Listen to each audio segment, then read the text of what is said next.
गीता साक्य जी, श्री राम मिश्र जी, प्रेम कुमार गुप्ता जी, श्री प्रमोद अग्रहरि जी, आज जिनको जिताने के लिए मैं आया हूं, ऐसे हमारे प्रत्याशी श्री लाखन सिंह राजपूत जी, और आज दबियापुर में यहां पर इतनी बड़ी संख्या के अंदर उपस्थित प्यारे भाइयों, बहनों, माताओं और मेरे जिगर के टुकड़े जैसे ही युवा मित्रों, आप सभी को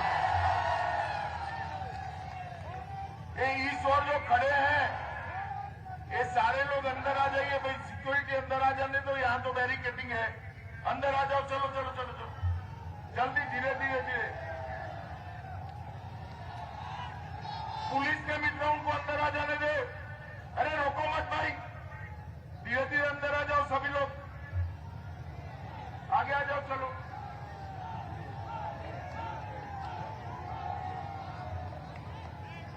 बस है, इससे आगे मत आइए, इससे आगे मत आइए, पीछे रहिए बस। अब मेरे साथ बोलिए, भारत माता की। आज यमुना नदी के तट पर ये औरैया के देवकली मंदिर में विराजमान भगवान शिव को प्रणाम कर कर मैं अपनी बात की शुरुआत करना चाहता हूं। दबियापुर के महामाई मंदिर में विराजमान महामाई को भी प्रणाम कर कर मैं अपनी बात की शुरुआत करना चाहता हूं। जब आज यहां आया हूं तब यही धरती के वीर क्रांतिकारी गेंदालाल दीक्षित व ऊटी बम विस्फोट के नायक दादा शंभुनाथ आजाद को भी प्रणाम कर कर मैं मेरी बात की शुरुआत करना चाहता हूं। मित्रों, आज हम सबके लिए श्रद्धेय महान पूजनीय गुरु रविदास जी की जयंती है। मैं रविदास जयंती पर रविदास जी को प्रणाम करता हूं और उनके बताए रास्तों पर हम सब चले, ऐसी मैं सबको अपील करता हूं। मित्रों, आज मैं यहां आया हूं तब ये दबियापुर विधानसभा में अचलदा उत्तर प्रदेश में जब 2 चरण के चुनाव समाप्त हुए।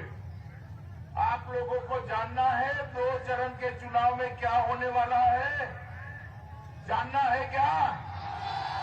जरा जोर से बोलो, जानना है क्या?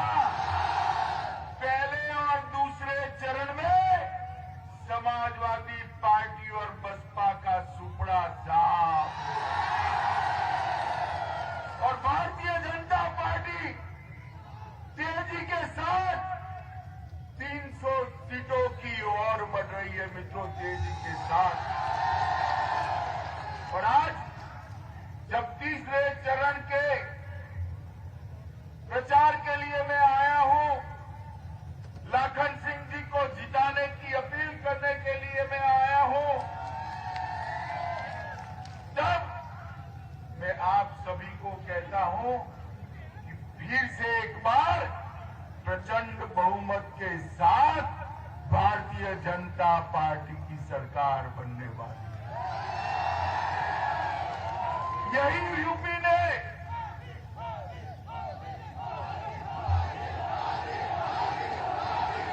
मुझे बताओ भाई, बोलो भारत माता की। मुझे बताओ भाई, 2014 में कौन जीता? भाजपा जीती या नहीं जीती? 2014 में कौन जीता? 17 में कौन जीता? 19 में कौन जीता? और 22 में बाउंड्री लगाने का मौका है। लगाएंगे क्या? लगाएंगे क्या? मित्रों, सहारनपुर से आगरा तक हर जगह पे भारतीय जनता पार्टी का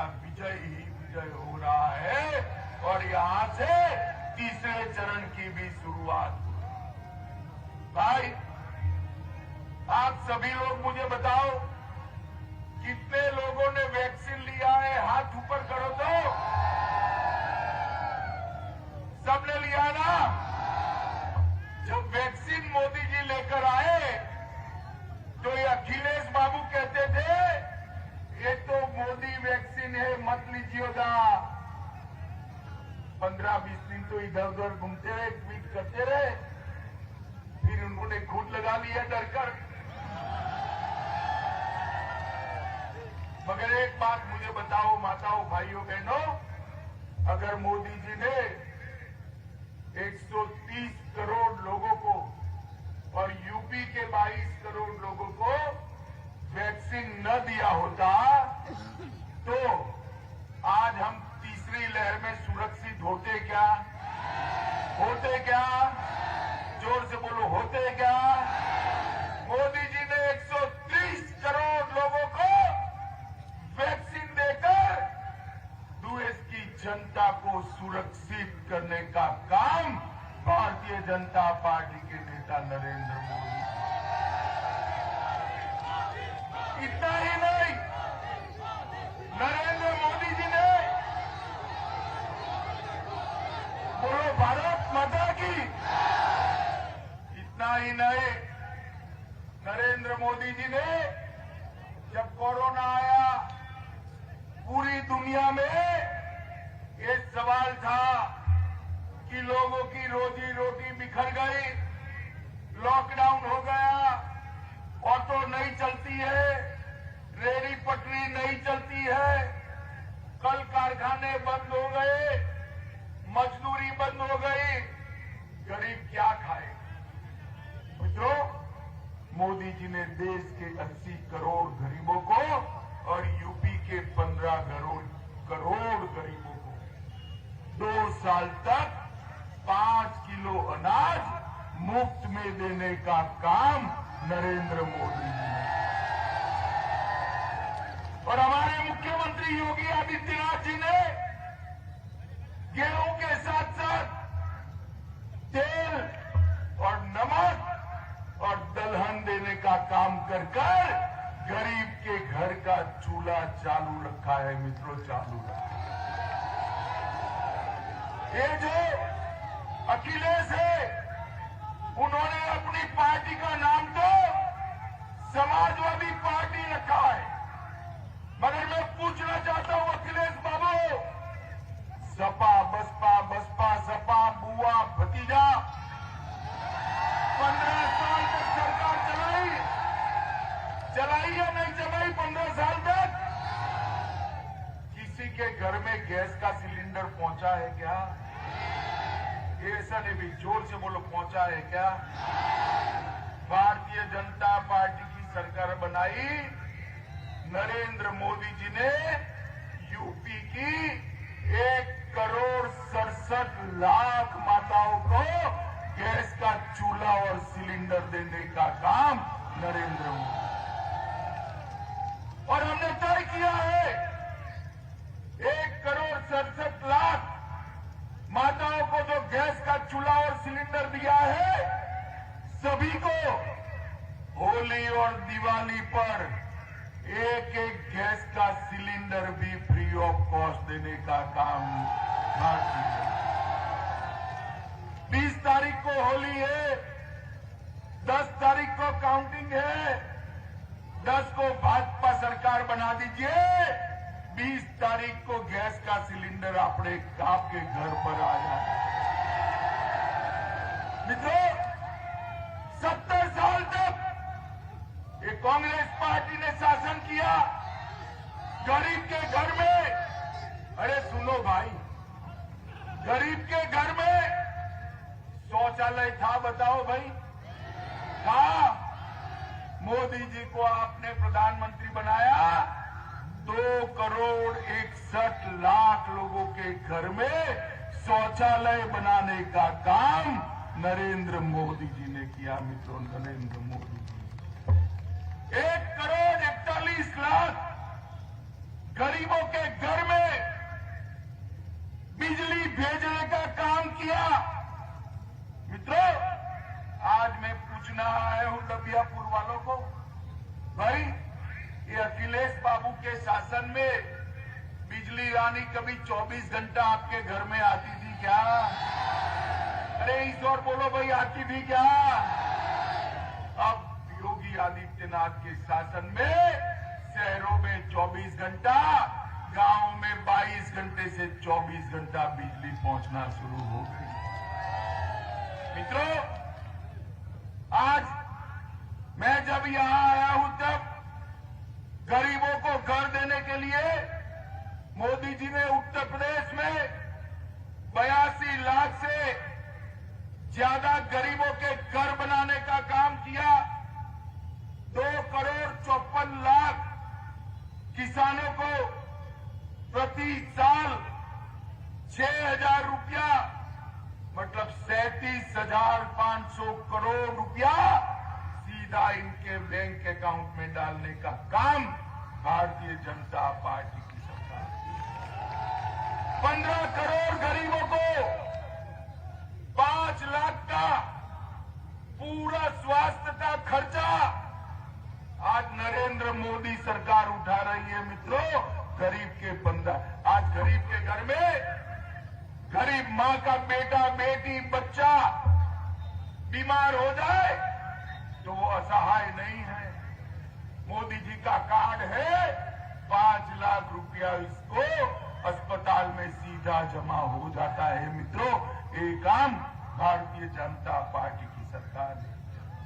माताओं, भाइयों, बहनों, मुझे बताओ, इसमें से कुछ भी अखिलेश की सरकार ने किया था क्या? जरा जोर से बोलो, किया था क्या? भारतीय जनता पार्टी की सरकार ही ऐसी सरकार है जो गरीबों के काम करती है। और आज मैं आपको कहकर जाता हूं, 10 तारीख को भाजपा को प्रचंड बहुमत से जिताइए। 5 साल तक किसी भी किसान को बिजली का बिल भरना नहीं पड़ेगा। उसको मित्रों, बहुत बड़ी घोषणा की। ये सपा बसपा के बहन जी और बबुआ दोनों लोग शासन करते थे। इतने बड़े उत्तर प्रदेश राज्य को, इसकी अर्थ व्यवस्था को चरमरा कर रख दिया था। उत्तर प्रदेश का अर्थतंत्र देश में 7वें नंबर पर था। कौन से नंबर पर था? एक 5 ही साल में योगी जी ने 7वें नंबर से दूसरे नंबर पर ला दिया। अरे ताली मत बजाओ, ताली मत बजाओ। एक और 5 साल दे दो, दूसरे नंबर से पहले नंबर पर ले जाने का काम। मित्रों, भारतीय जनता पार्टी विकास के लिए ढेर सारा काम करती। हमने अगले 5 वर्ष में 3,000 करोड़ के खर्च से नंद बाबा दुग्ध मिशन के तहत हर किसान को डेयरी से जोड़ने का निर्णय किया है। मित्रों, डेयरी से जोड़ने का निर्णय किया है। और इसके साथ साथ हम यहां पर कानून और व्यवस्था की स्थिति भी ठीक बनाए।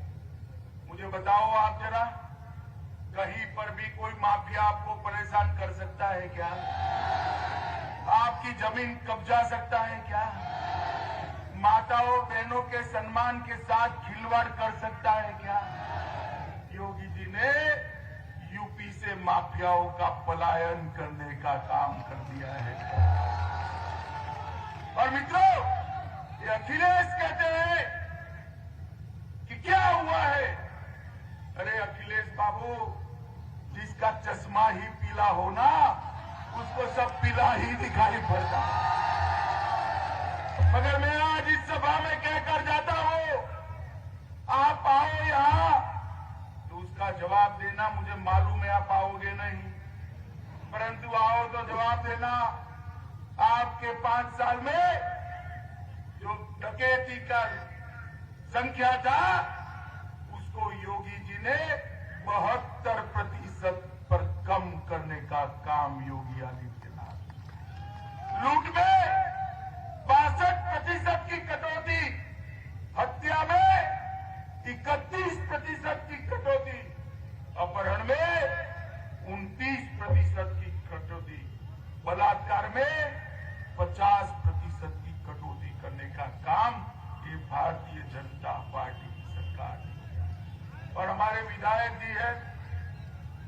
ये पूरे 5 साल क्षेत्र में लगे रहे। औरैया में स्वास्थ्य सुविधा को बढ़ावा देने के लिए, औरैया के बच्चों को डॉक्टर बनाने के लिए एक मेडिकल कॉलेज औरैया में बनाने की शुरुआत भारतीय जनता पार्टी ने कर दी। औरैया से दबियापुर रोडवेज बस सेवा के लिए बस स्टेशन बनाने की शुरुआत कर दी। दबियापुर में 4 लेन बाईपास प्रस्तावित है। यहां कोर्ट के लिए भी भूमि अधिग्रहित करकर अगले 1 साल के अंदर कोर्ट बनाने का काम भी समाप्त करने वाले। शेरगढ़ तक 4 लेन रोड प्रस्तावित है। अक्सरदा और पाता में रेलवे ओवरब्रिज बनाने का काम किया है। 7 नाले और नदियों पर डैम और नौली पुल का निर्माण का काम भी भारतीय जनता पार्टी की सरकार ने किया है।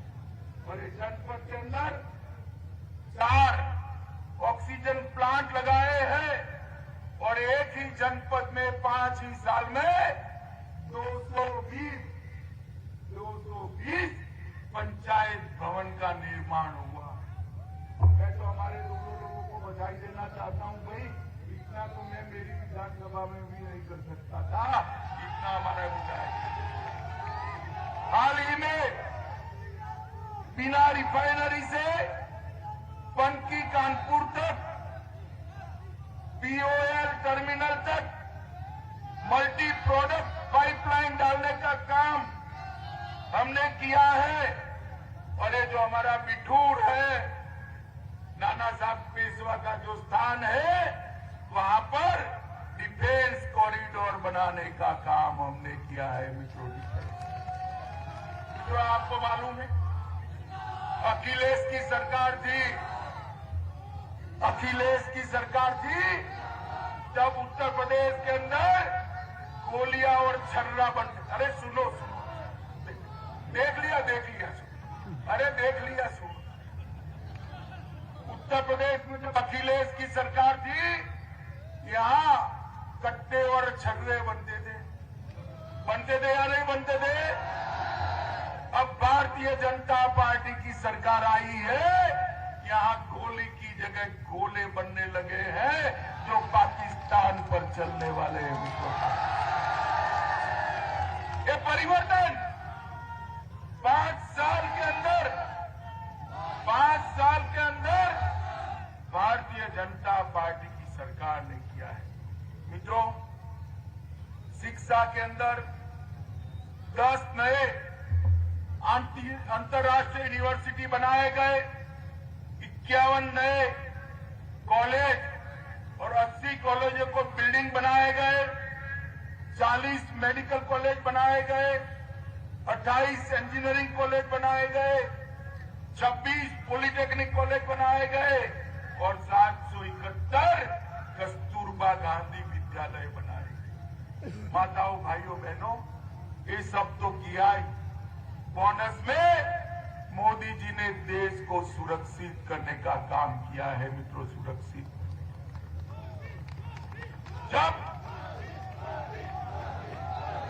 जब सपा बसपा,